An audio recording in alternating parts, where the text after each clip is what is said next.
నమస్తే, welcome to NSTV news. ముందుగా ముఖ్యాంశాలు. కరీంనగర్ బీఆర్ఎస్ పార్టీ అధ్యక్షులు చెల్లా హరిశంకర్ ఆధ్వర్యంలో చేపట్టిన ఈ కార్యక్రమానికి జిల్లా బీఆర్ఎస్ పార్టీ అధ్యక్షులు జీవి రామకృష్ణారావు ముఖ్య అతిథిగా హాజరై అంబేద్కర్ విగ్రహానికి పూలమాల వేసి ఘన నివాళులు అర్పించారు. అనంతరం లఘుచర్ల రైతులపై కేసులు ఎత్తివేసి వెంటనే విడుదల చేయాలంటూ అంబేద్కర్ విగ్రహానికి వినతి పత్రం సమర్పించారు.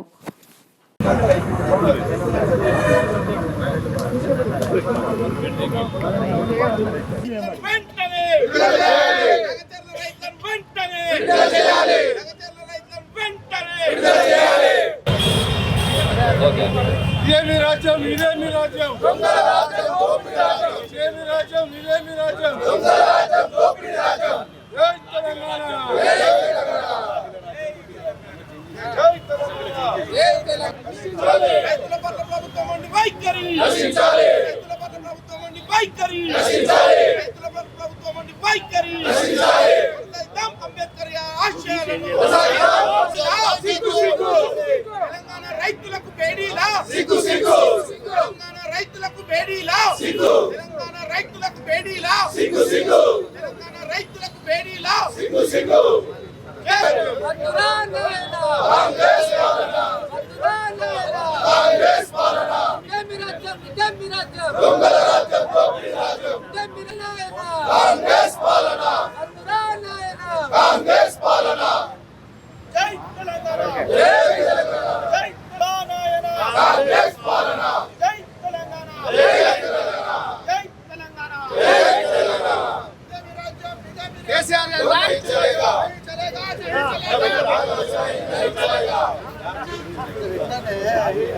రైతులతో చెలగాటమా, రైతులతో చెలగాటమా, రైతులతో చెలగాటమా.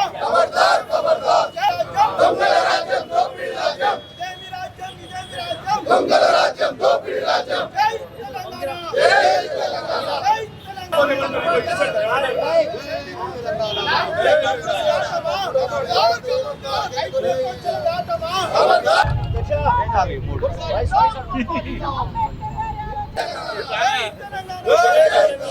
జై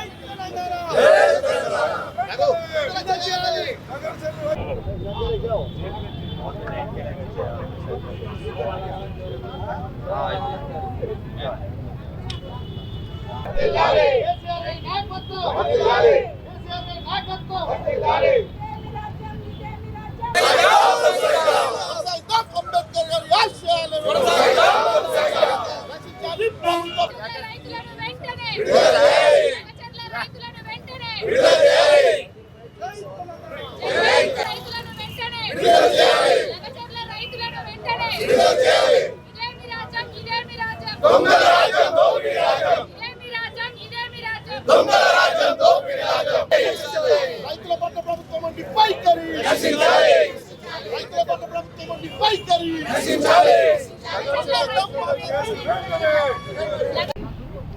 భారత రాజ్యాంగాన్ని నిర్మించి బాబాసాహెబ్ గారు ఇప్పటికీ 75 సంవత్సరాలు అవుతున్నది. ఈ 75 సంవత్సరాలు అయినప్పటికీ కూడా ఈ రాష్ట్ర ముఖ్యమంత్రి రేవంత్ రెడ్డి గారు ఇదే పవిత్రమైనటువంటి రాజ్యాంగం మీద ప్రమాణం చేసి రాష్ట్ర ముఖ్యమంత్రి ప్రమాణ స్వీకారం చేసి అన్ని వర్గాల ప్రజలు మంచిగా చూసుకుంటామని చెప్పి వారు ఏదైతే మాట ఇచ్చిందో ఆ మాటను తప్పి ఈరోజు దళితుల గిరిజనుల పట్ల అనుచిత చేసుకుంటాం, వాళ్ళ పైన కక్ష సాధింపు చేసుకొని వాళ్ళని చాలా అన్యాయానికి గురి చేసి వాళ్ళ బాబాసాహెబ్ గారు రచించిన రాజ్యాంగాన్ని ఇవాళ అవమాన పాలు చేస్తున్నారు. దానికి నిర్మూల సాక్ష్యము ఈరోజు తన సొంత నియోజకవర్గం కొడంగల్లో లగర్చెల్ల గ్రామంలో అక్కడ ఉన్నటువంటి దళిత గిరిజనుల భూములు తాతలు ముత్తాతల నుంచి వారు దున్నుకుంటున్నటువంటి వ్యవసాయ భూములను వారు ఈరోజు బలవంతంగా లాక్కొనే కాకుండా వారి హక్కుల కోసం వారు పోరాడితే వాళ్ళను ఘోరంగా జైల్పాలు చేసి బేడీలేసి తీవ్రమైనటువంటి అన్యాయం జరుగుతున్నది. మరి నిన్నగాక మొన్న కూడా ఒక రైతు, ఒక గిరిజన రైతు ఆయన గుండెపోటు వచ్చిందని చెప్పి హాస్పిటల్ తీసుకుపోయేటప్పుడు ఆయనకు బేడీలు కట్టి హాస్పిటల్కి తీసుకునే సంగతి మనం చూసినాము. ఈరోజు మేము బాబాసాహెబ్ అంబేద్కర్ గారికి విజ్ఞప్తి చేస్తున్నాము. మా యొక్క వినతి పత్రం ద్వారా బాబాసాహెబ్ అంబేద్కర్ గారు మీరు రచించినటువంటి రాజ్యాంగ స్ఫూర్తికి వ్యతిరేకంగా ఈ రాష్ట్ర ముఖ్యమంత్రి రేవంత్ రెడ్డి గారు పనిచేస్తున్నారు. ఆయనకు ప్రభుత్వానికి కొంచెం వివేకం ప్రదర్శించండి, తెలివితేటలు వచ్చే విధంగా ఆయనను కోరండి. అదేవిధంగా ఈ యొక్క ప్రజలను ప్రత్యేకంగా గిరిజన దళితులను మంచిగా చూసుకోమని చెప్పి ముఖ్యమంత్రి గారికి కనువిప్పు చేయాలని చెప్పి కూడా ఇవాళ మేము భారత రాష్ట్ర సమితి కరీంనగర్ జిల్లా శాఖ తరఫున ఇచ్చినాము. మరి ఈ కార్యక్రమం ఏర్పాటు చేసినటువంటి మా నగర పార్టీ నాయకులకు అధ్యక్షుడు హరిశంకర్ గారికి నేను ప్రత్యేకంగా ధన్యవాదాలు తెలియజేస్తాను. జై తెలంగాణ, జై కేసీఆర్.